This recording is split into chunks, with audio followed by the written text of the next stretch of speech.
रूस ने यूक्रेन पर बड़े पैमाने पर हमला किया जिसमें एक व्यक्ति की मौत हो गई और 24 लोग घायल हो गए, जिनमें 3 बच्चे शामिल हैं। मिसाइल और ड्रोन हमलों से कई शहरों की इमारतें और जरूरी ढांचे क्षतिग्रस्त हो गए। राष्ट्रपति जेलेंस्की के अनुसार हमले 14 अलग-अलग जगहों पर हुए और लगभग 540 ड्रोन और 45 मिसाइलें दागी गई।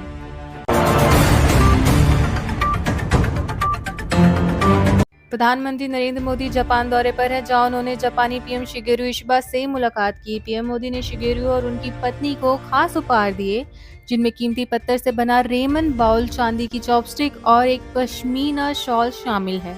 ये तोहफे भारतीय कारीगरी और जापानी संस्कृति का अनूठा मिश्रण है।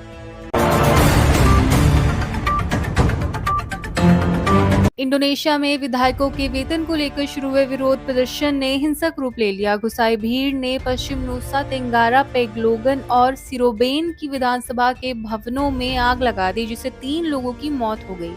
जकार्ता में शुरू हुए प्रदर्शन के बाद पुलिस और प्रदर्शनकारियों के बीच झड़पें हुई, जिसके बाद स्थिति और बिगड़ गई।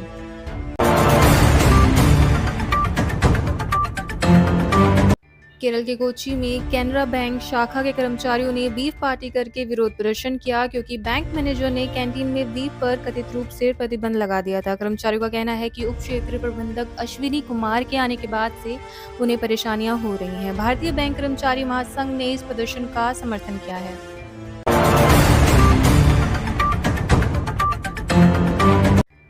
महाराष्ट्र के उप मुख्यमंत्री अजित पवार ने मराठा आरक्षण की मांग पर कहा है कि महायुति सरकार इस मुद्दे पर विचार कर रही है। राधाकृष्ण पाटिल की अध्यक्षता में एक कमेटी रिपोर्ट तैयार कर रही है। पवार ने प्रदर्शनकारियों से शांति बनाए रखने की अपील की और कहा कि सरकार सकारात्मक तरीके से इसका हल निकालेगी। वहीं मनोज पाटिल अनिश्चितकालीन अनशन पर बैठे हैं।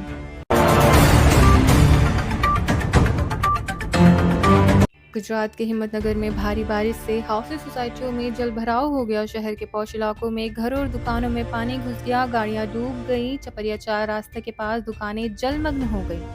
लोगों को सड़कों पर घुटनों तक पानी से गुजरना पड़ा। प्रशासन की धीमी प्रतिक्रिया के प्रति लोगों में बड़ा गुस्सा।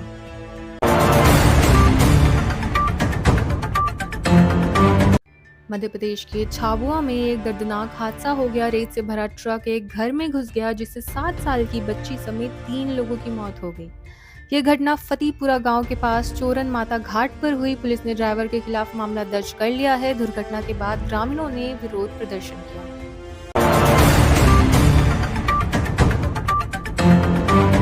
बिहार के बाद बंगाल में मतदाता सूची के विशेष गहन पुनरीक्षण SIR को लेकर चुनाव आयोग सक्रिय है। आयोग ने राज्य के मुख्य चुनाव अधिकारी से सूचना पंजीकरण अधिकारियों के रिक्त पदों पर रिपोर्ट मांगी है। पश्चिम बंगाल में 80,000 से अधिक वोटिंग बूथ हैं और नए बूथ बनने के बाद ये आंकड़ा 94,000 पार कर जाएगा। अमर्त्य सेन ने SIR को लेकर चिंता जताई है।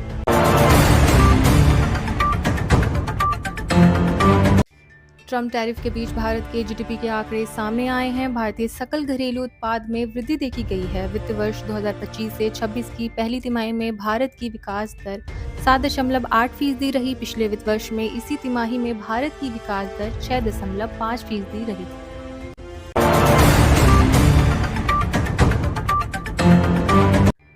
सेबी ने टोबैको केस में डालमिया ग्रुप के चेयरमैन संजय डालमिया पर गिराई गाज। सेबी ने डालमिया ग्रुप के चेयरमैन संजय डालमिया के खिलाफ आदेश पारित किया है।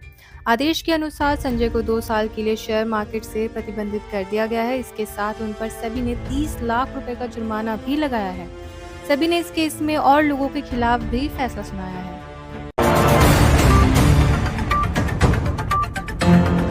अमेरिकी यहूदी वकालत समूह ने रूसी तेल खरीदने के लिए भारत को निशाना बनाने पर व्हाइट हाउस के व्यापार सलाहकार पीटर नवारो की आलोचना की है। समूह का कहना है कि रूस यूक्रेन संघर्ष के लिए नई दिल्ली जिम्मेदार नहीं है। समूह ने अमेरिकी भारत संबंधों को सुधारने की बात कही है।